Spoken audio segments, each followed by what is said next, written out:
Dr. Hine. He's spoken to the club before on UFOs, crop circles, and remote viewing. And he's going to focus on his recent book, Dark Matter Monsters, Cryptids, Ball Lightning, and Science of Secret Life Forms. Dr. Hine holds a PhD in sociology with an emphasis on how humans interact with technology. So, what do you think about that, Jim? He started his own research and teaching company, the Mount Baldy Institute, in 1996, to give people the opportunity to learn resonant viewing, a type of intuitive training that taps into our creative unconscious intelligence.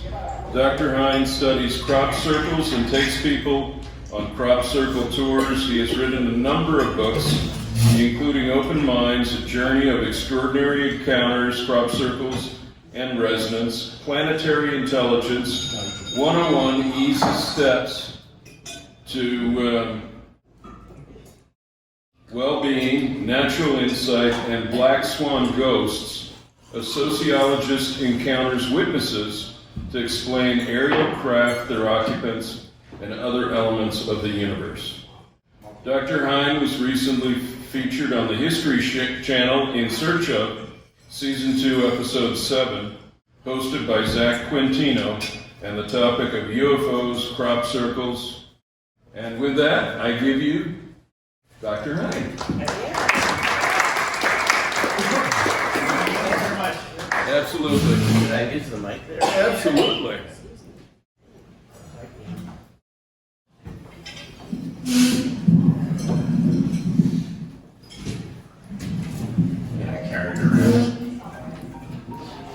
We're going to do a little crop circle karaoke here. That's funny.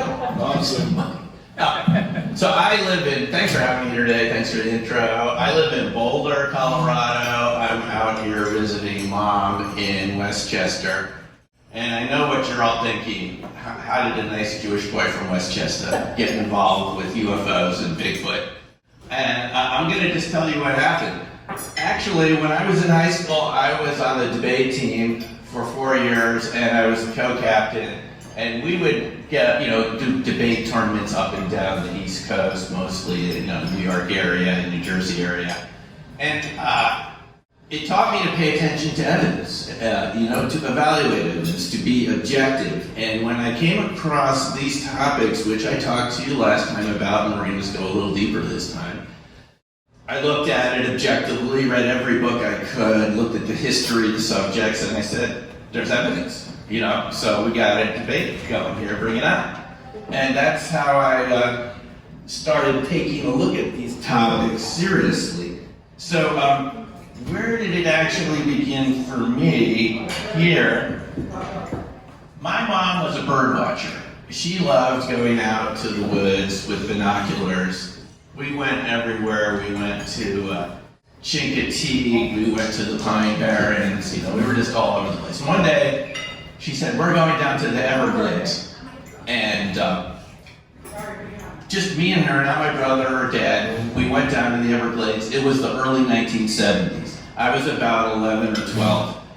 We're out there in the swamps. Mom's looking at something, and something came overhead in the sky. At the time, being, a pre-teenager, I thought this must be the moon. So I said, Mom, look at that weird green moon above us. Well, the moon was up there on the horizon just coming up, so this could be the moon. She said, Sim, it's a UFO. So we had binoculars. We look at this object. With the naked eye, it looked like an amorphous, perfectly round cloud, but under the binoculars, it had structures in it. It had a perfect equidistant dots that formed the pattern of a Z. And even stranger still, as soon as we started looking at it with binoculars, it went from a completely stationary position to moving really quickly into the closest cloud, almost as if it knew it was being observed. Whatever it was, it had the feeling to me at the time of something that didn't belong there. It just felt different. I had never seen anything like it. and it just had a feeling like this doesn't belong in our sky.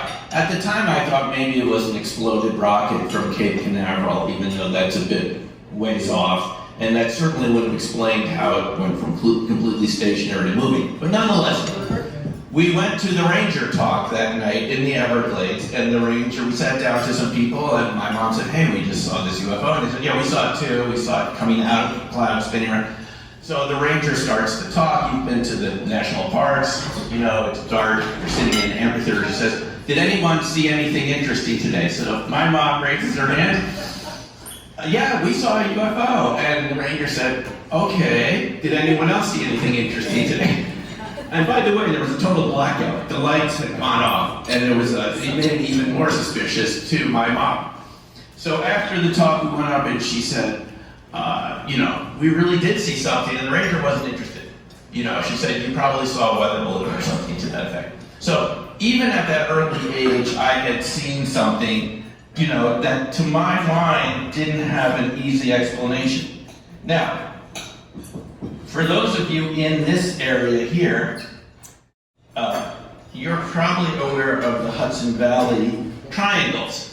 I didn't find out about this until more recently when I started investigating these topics, but these sorts of objects started showing up in the Hudson Valley, on this side of the Hudson, the Westchester side, in the early 80s. And they were seen by thousands of people. At the height of this Hudson Valley Triangle wave, one of them hovered over reactor number 4 at Indian Point. Reactor at the power plant there, not very far from here. The guards didn't know what to do, and they wanted authorization to shoot at it because it was only 30 feet over the reactor hovering. A helicopter was dispatched from Stewart Air Force Base at the time, but the craft left before the helicopter showed up. Now, it turns out that just a few years ago, I found out that some of my colleagues, in high school, I found out from a friend, Dominic, that the wrestling team had seen one of these craft over at Mamaroneck High School in the late 70s coming from a wrestling match. I had never heard about it because nobody ever talked about it because my high school, you know, friends said later on it was the scariest thing they'd ever seen and they never wanted to talk about it again. The craft was hovering maybe a half mile up or something like that, stationary, and Vinny, the wrestling coach, and you can see this interview on my YouTube channel, just look up my name because I interviewed Vinny. He said that 2 jets came out of the direction of Connecticut, and this craft, something that looked something like this, took off at light speed like the Starship Enterprise going into warp in the direction of you guys, New Jersey.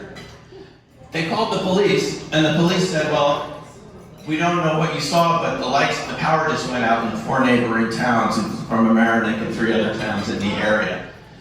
And I never heard about it until a couple of years ago when I interviewed Vinny. So, as a sociologist, what do we call these types of events? We have a name for this. We call them hidden events. These are events that people experience, but because of fear of ridicule or stigma, they don't talk about to their friends, neighbors, or colleagues. And UFOs happens to be a type of hidden event where if you ask around, you'll find that people have encountered these types of vehicles, craft, their occupants, and so forth, but they seldom talk about it because, well, I mean, if you're a pilot, military, or civilian, you could lose your job. And for the rest of us, you know, there's always this fear you're going to get laughed at, and nobody likes that. But hidden events don't just start with these sorts of phenomena. In sociology, we often talk about child abuse, how child abuse became a subject that was actually considered real, because before the 1960s, doctors did not believe that parents could treat their children that way. And they thought, well, this must be a child with thin bones, fell out of a tree, or maybe they were bullies at school. Doctors did not want to accuse parents of abusing their kids. And Ron Westrom, a sociologist from Eastern Michigan State University, has talked about this at length. There were two meetings that finally brought child abuse into public recognition. One in 1962, I believe, in Chicago, and then in 65 in DC. And it brought experts together from various fields, doctors, law enforcement, child care workers and so forth. And they finally agreed that this really was happening. They looked at the x-rays of the broken bones. And finally in 1965, all of a sudden child abuse became something that was real, something that could be a diagnosis, something that could be admitted as evidence into court. So what this shows us is that reality is partly constructed by our willingness to talk about it. In other words, it's not just the evidence, whether UFOs exist or not. It's a willingness to look at the evidence. And for the public authorities to take it seriously and have a serious discussion, and the professionals, and finally come to some sort of national consensus whether this is real. So these sorts of events go from being hidden events, and then all of a sudden, they become real one day, because there's conferences, there's discussion, and I believe this is happening, as you can see from the headlines recently, with the UFO topic, too. I'm not going to tell you exactly what I think they are. They could be a lot of things, but I can tell you I think the subject is real enough, though we haven't had the same national discussion about it yet to reach a determination of what we're actually looking at. Now, even going back before the 60s, let's just take another example from the history of science, meteorites. Meteorites were for hundreds of years considered to be peasant folklore. They were not considered to be real because Aristotle had said there isn't anything moving beyond the moon. It's just a void. The planets out there are on crystalline spheres, they're not actually rotating. And so there wasn't any idea of how stones could fall from the sky. So around 1800, the French Academy of Sciences declared meteorites illegal, and they were all confiscated from every museum in Europe and thrown in the trash. And that's why there are very few meteorites in the European museums from before 1800, except one really huge one in France that was too big to move. That weighed hundreds of pounds. They just said on the news there's one coming in the next 45 years or something supposed to take us out. They're coming this way. So, but this is the thing. Even something to us as non-controversial as meteorites, back then was considered superstition, paranormal, supernatural. The explanation at the time was that they were volcano stones, that volcanoes were ejecting them or lightning was hitting the ground. And, there was one event that changed people's minds in 1804 in Eagle, France. Thousands of meteorite pieces fell in one night from a meteorite that broke up. And it fell in an elliptical pattern. So looking at the data, scientists at the time said it must have fallen from the sky based on the pattern on the ground. So the evidence won the day, like it usually does in the end. But the point is that subjects like this that seem controversial now, paranormal, could turn out to be common sense 10, 20 years, 10 or 20 decades later, 10 years, 20 years. Just give it enough time, topics that seem unbelievable can turn out to be something like, well, we knew that all along. And I think this is likely to happen with some of these cases. But let me just show you quickly the path that I took to get to some of these topics. How did I end up studying this going to grad school? For me, it started with something called fractal geometry, which is actually the mathematics of interdimensional objects in nature. Ordinary interdimensional objects like clouds, like trees, like your bronchial structure and your cardiovascular system. Snowflakes and things that branch. This is how nature likes to design things. Even your heart rhythm, the temporal signature of your body, is based in this non-ordinary pattern that has some rhythm to it, but it's never exactly the same. But if you look at it over minutes, hours, or months, we call it self-similar. And a fractal object is anything that looks self-similar. Imagine your cardiovascular system. your body has to get blood cells all over the place. So it does it by branching and branching and branching from, the veins and the arteries into smaller capillaries and so forth. Well, this is how nature works, and it distributes things. But the thing for me was, these objects were very different from linear regression statistics that I was taught. And it seemed to describe reality versus how social scientists thought reality should look. Why? Because I was taught in statistics to throw away outliers. That's right. If you had a dot that doesn't fit on your regression line, you could throw it out and just say, well, this is different. We don't look at that because it doesn't fit our line. Well, let's say that dot you're throwing out happens to be COVID, when only 60 people have it. Okay? Because I was an outlier at one point. Well, those outliers can go mainstream, and all of a sudden, you're in a very different reality than you thought you were just a few months ago. And it can happen with topics that we're talking about here, what we call paranormal topics. So fractals are naturally looking objects. When I researched this in the past, even Scientific American had these fractal type objects, how nature is really based on these self-similar types of patterns. And what it shows you is, if you don't have a metric, an even ruler or something, even something like a coastline of a country, like in this case the UK, it can have more and more length the smaller the size of your ruler. And if your ruler is small enough and it's measuring between grains of sand, the length of a coastline of any country becomes infinite. And once things become infinite, it's like blowing your mind for any scientist, because infinities are not what scientists want to deal with. Just ask anyone who deals with measurement. You don't want to deal with infinities, but that's what fractals show us is really at the root of things, is shapes and patterns that are very hard to quantify. You can approximate them with linear methods that I learned in statistics and that I used to teach, but you may be distorting the way reality actually looks. So, from fractals, I ended up with this topic called remote viewing. Now, how did I get involved with remote viewing? I heard someone talking about it on my radio station in Boulder in 1996. Now, having studied fractal geometry and looking at, self-similar systems, I was open to the idea that there may be phenomena that we just don't understand very well. A little bit like meteorites, that if you don't have a good idea of what they are, it doesn't fit into your mental system.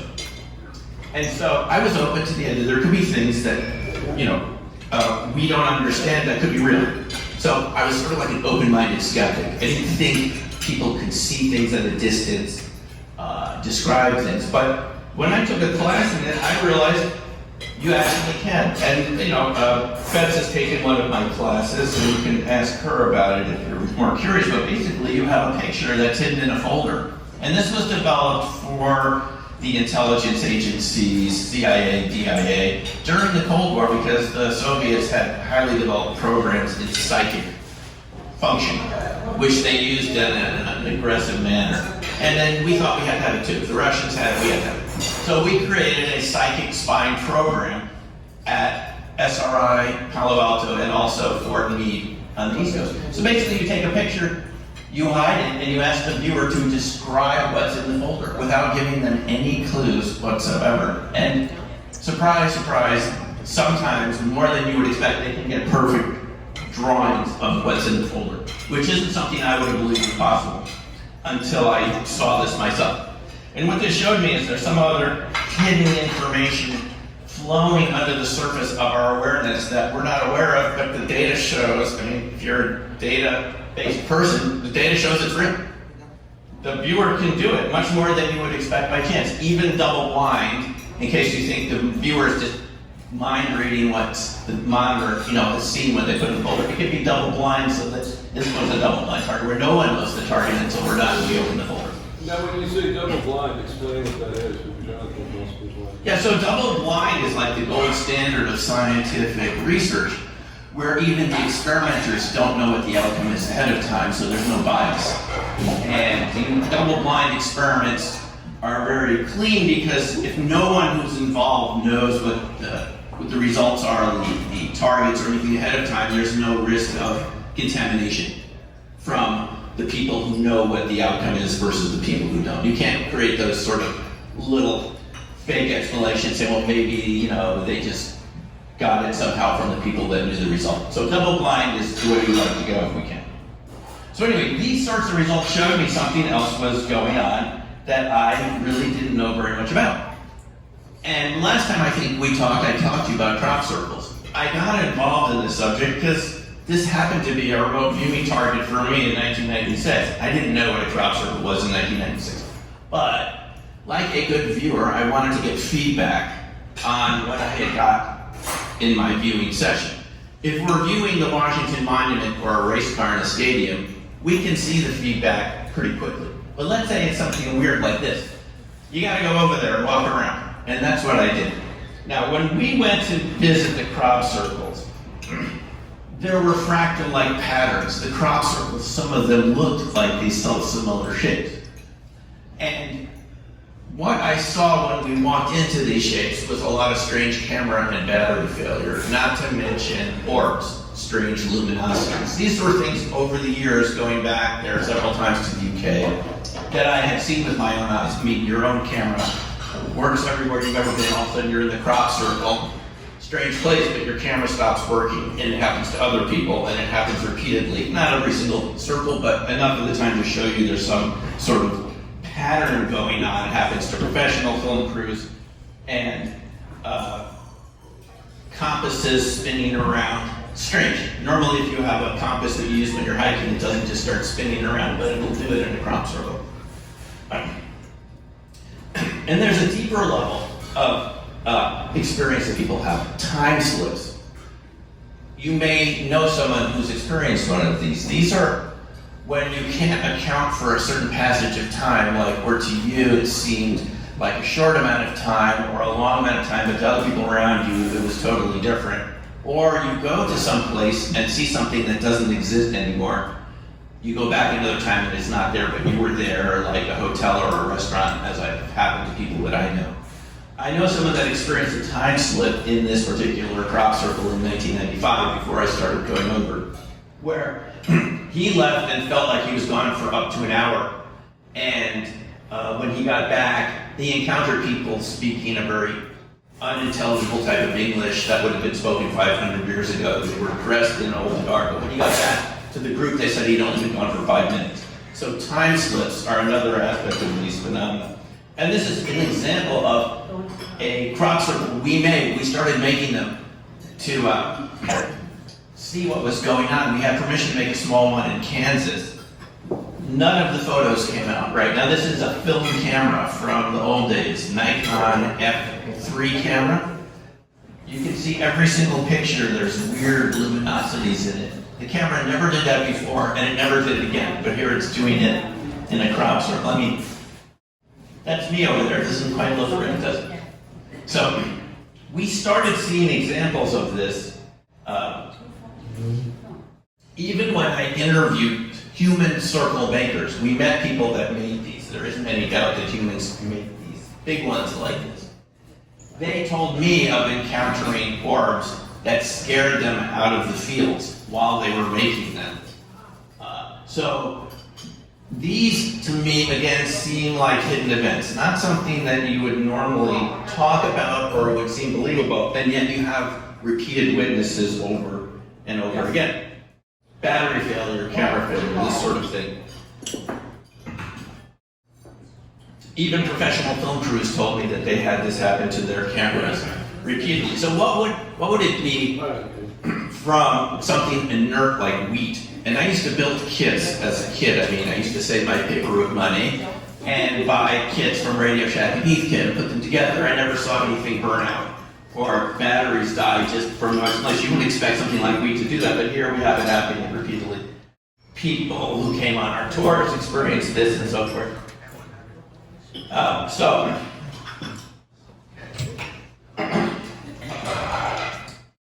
Strange things showing up, excuse me, on your camera screen. So basically, there was a UFO connection to crop circles, believe it or not. In Australia in the 1960s, the so-called Tully saucer nests, people saw discs rising up from areas with reeds, and it would leave these patterns behind. And this could have been the inspiration for some human circle makers to start recreating larger ones over in the UK. Some of the people that saw this were artists. Now, I've talked to witnesses that have actually seen this. Something like it. Oh, thanks. This is a witness that I met when I was working on my book, Black Swan Ghosts. Louise Bobet, she's passed on now. And she told us, and told myself, and the video is up on the Black Swan Ghosts website. You can watch her testimony, which her grandkids really appreciate because it's the only video they have. That she was picking huckleberries with her brother in Usk, Washington. Her brother made huckleberry products. And a disc came over the area, classic circular falling leaf pattern, wobbling. And she said as it left, it flattened all the plants in the meadow. And I asked her how flat. She said flat as a pancake, 90 degrees flat. It's like the propulsion system, whatever it was, flattened those crops. So there is some evidence for UFOs being associated with flattening plants. And Louise was a very good witness. It turns out the other people in the area called the sheriff. The military came up from Spokane, Washington, and completely closed the area off, which really ticked off Louise and her brother because they were picking huckleberries and they couldn't go back for a week, by which time the bears and the huckleberries were not as good.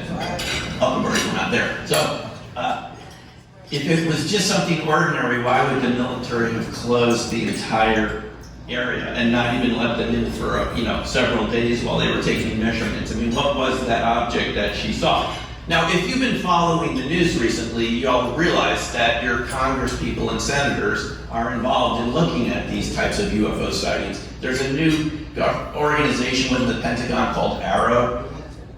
They don't call them UFOs anymore.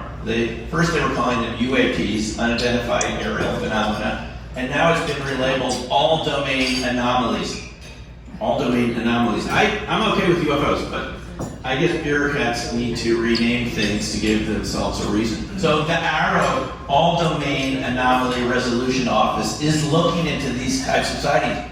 They are required by the National Defense Authorization Act to report to Congress twice a year now. And in these reports, we've had 2 of them so far, they say they can't explain about 20% of these objects. So still to this day, just like from Project Blue Book, 20% remain unexplained. You'd sometimes get strange luminosities, like you can see at the bottom, sort of spiral shapes just from the pollen being in the center of the circle. Strange magnetic effects and so forth. Now these orbs are very interesting. One of the phenomena you see around anything that you and I call paranormal are orbs and balls of light, ball lightning as it's called. And this seems to be an indication that you're getting a lot of energy and a lot of condensation of energy. What physicists call condensed matter systems. And when you condense matter enough, you overcome the natural repulsion that particles have to being in the same space, and they begin to become coherent. They become at the same frequency, and they condense into what is known as coherent matter. And coherent matter was actually seen in my town of Boulder, Colorado, in the 1995 or so, after Bose and Einstein, who worked at Princeton, by the way, and Einstein was just down the road from here. The Bose-Einstein condensate was postulated in 1925, but it wasn't seen for 70 years. And what this shows us is that ideas can take quite a while to find evidence. And we all believe that something exists, there should be evidence, right? But it can take a while to find it. They discovered it in Boulder in 1995 at NIST, National Institute for Standards and Technology, but at absolute zero temperatures. The big discovery recently is you can create these condensates where all the particles, instead of being differentiated like we see around us, different colors, different temperatures, when they all are at the same frequency and temperature, they become like one big particle, like a Bose-Einstein condensate. And you can recreate this at room temperature. And the reason it matters is if you look at some of the patents recently from military contractors, they have been patenting coherent matter wave beam technologies, which creates, and what they boast in these patents is they can create room temperature coherent systems, which to us would look like paranormal phenomena. They would create cloaking, invisibility, teleportation, directed communications where you wouldn't see how the signal was getting from here to there. So at one level we call these things paranormal, but defense contractors just call it science. I think it's really all the same thing, different types of coherent matter. So where does it get interesting? It gets interesting when it leads to life forms that are based on coherent matter. These are two good books you can read.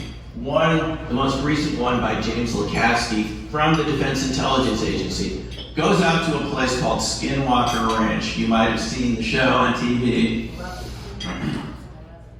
I've heard people who visited there 20 years talking about this.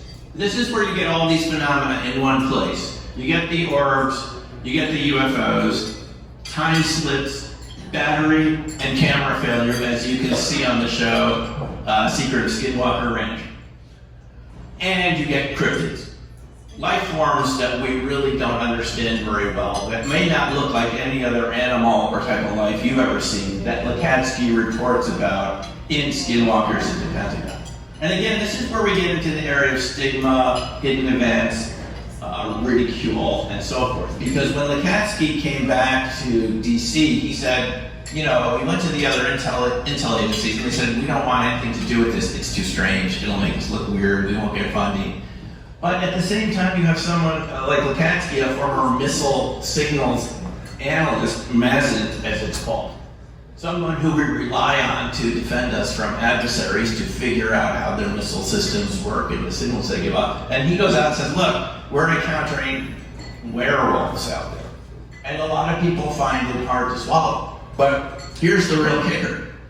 These creatures that they saw, and various DIA analysts went out there and reported various types of experiences. They had the same experiences when they went home back to suburban Maryland. What do you mean? Those creatures were back in their homes? They were back in their homes and even in their neighbors' homes, even though they hadn't told their neighbors or their kids what they had been doing, because this is a classified DIA research program. It was part of what's called OSAP. You might have heard about this on the news, OSAP, ATIP, since UFOs are in the news. It was a UFO study program that got interested in Skinwalker Ranch because of the what we call overlapping phenomenology of these subjects. But when they went home, they had the same sort of strange time-slip experiences, dogmen, as they're called, for lack of a better word, showing up in their backyards. Some of these people refused to be involved in this project. Even when they were out at Skinwalker Ranch, they insisted on having 24-hour guards outside their rooms. So, and these are battle-hardened people that work in the Defense Intelligence Agency who've seen combat. Okay, so I have UFO effects often a similarity. Yes? Sorry, just a quick question. Yep. So, when they went home, is it that it's believed that it followed them home, or it existed and now they know to recognize and identify it? Excellent question. We don't totally know the answer. Lukatsky calls it a hitchhiker effect, is that it could follow you home. And people who've encountered cryptids and Bigfoot are often perplexed why they've driven 2 hours on the highway from where they were hiking and they see the same thing outside their window the same night. Or is it, like more in my belief system, that these are parallel realities that you've now become accustomed to? You've been changed by the experience you had in that area, and now you're perceiving more of reality the way it really is. Those are two different ways to look at it. Yeah. I lean more towards the latter. Lukatsky sees it more like a medical contagion, like you've almost been infected with paranormality, and now you're spreading it to your family and their friends and so forth. I don't look at it that way. I just see these as realities. The idea, by the way, of parallel realities is one of New Jersey's biggest exports. It came out of Hugh Everett III again at Princeton, working under John Wheeler in the 1950s. This is where the many worlds idea came from, New Jersey. So I'm an adherent of the many worlds idea. It's been around since the 50s, and I think it might explain some of these phenomena. That, in other words, there can be realities around us that 99.9% of the time we don't interact with, but somehow there's bleed through. And this could explain why some of these phenomena happen to some people, then it's gone again. It's a big topic, but I think many worlds, again, right out of Princeton, explain some of this, and that's my view of it. Now, if you want to read more about this silent invasion, is a very good book by Stan Gordon about experiences right in Pennsylvania in the 70s. And this is such an interesting subject because you had UFO sightings, then you had Bigfoot sightings. UFOs, Bigfoot in the same fields as UFOs. I mean, what could be going on? You've all heard of Bigfoot. You know what I'm talking about. But why would it show up around UFOs? Unless we're dealing with the same types of parallel realities. I mean, when I first heard about this, and I bought this book 20 years ago, I couldn't make sense of it. It was at a UFO conference. I mean, I was thinking like, can't you keep your Bigfoot out of my UFO conference? So, but if they're at the same frequency, if they're involved in coherent matter, it would sort of explain why they're showing up at the same time. So in any case, these phenomena overlap, and that's really the big mystery for us. To kind of sum it up, you've probably seen, or if you look into science, there's increasing interest in dark matter. Dark matter makes up 90% of the matter in the universe. It's not visible matter like this, it's invisible matter.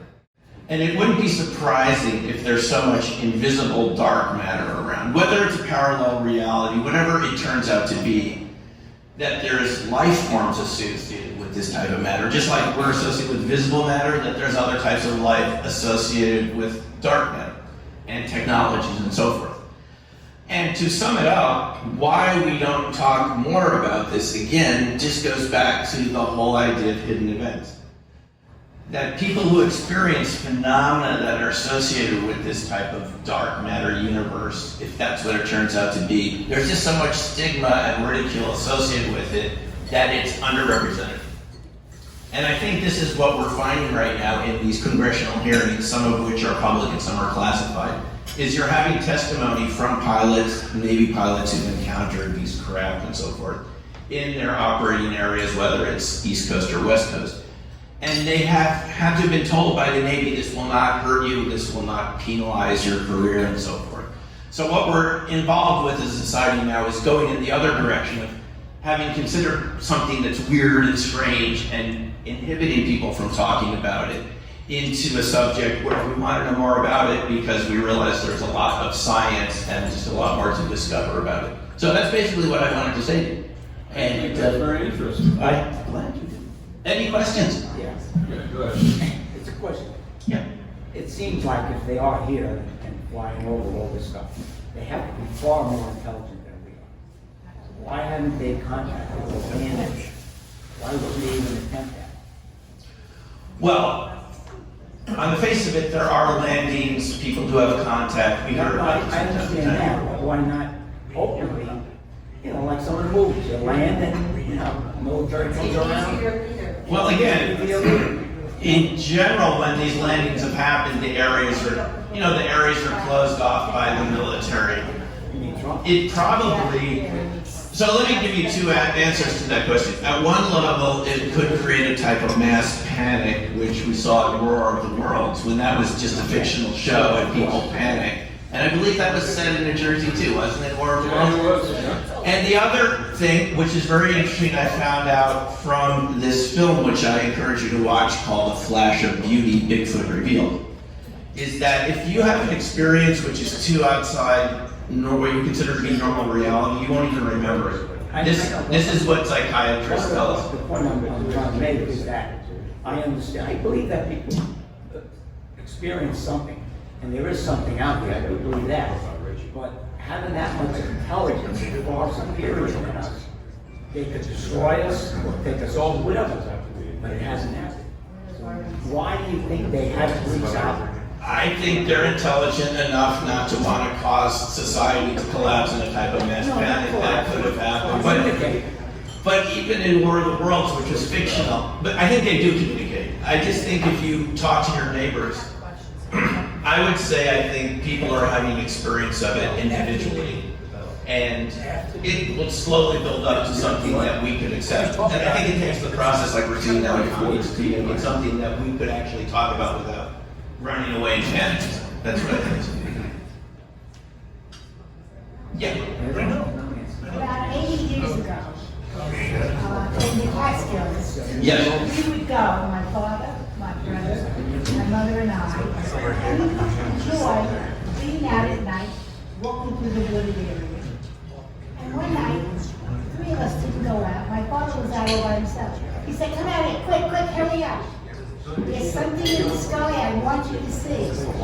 And we ran out, and sure it was like a half moon. It was very dark, and it was going overhead. We had never heard of anything like this before, never in school. My father never told us to tell anybody about it, so we just didn't. But every night we would go looking, that was the only night that we saw it. But it was something that was mandated to go over an area and then to leave. Right. And in the 1950s, we had a couple of ships that supposedly landed in the United States in the middle of the country. And it seems that our government, this is what has been said now, our government allowed many of the people that were found in these ships to be taken someplace. And we've never heard about it. But it's something that has been talked about over the years. No, I'm happy to talk to you. I mean, but I think that's a great comment. Thanks for sharing that. And I think that answers your question. I think people do have the experience, but it gets buried underneath once we. No, but it does, because you're either going to forget about it, or it's going to be dismissed, or it's just never going to be publicized. That's true. How would you know it had happened? How would you actually know it had happened? Yeah, there are people that really want to ask you questions, so How would you know that? what we're gonna do is happy dollars right now. We'll do the Remember, lottery. they would say it was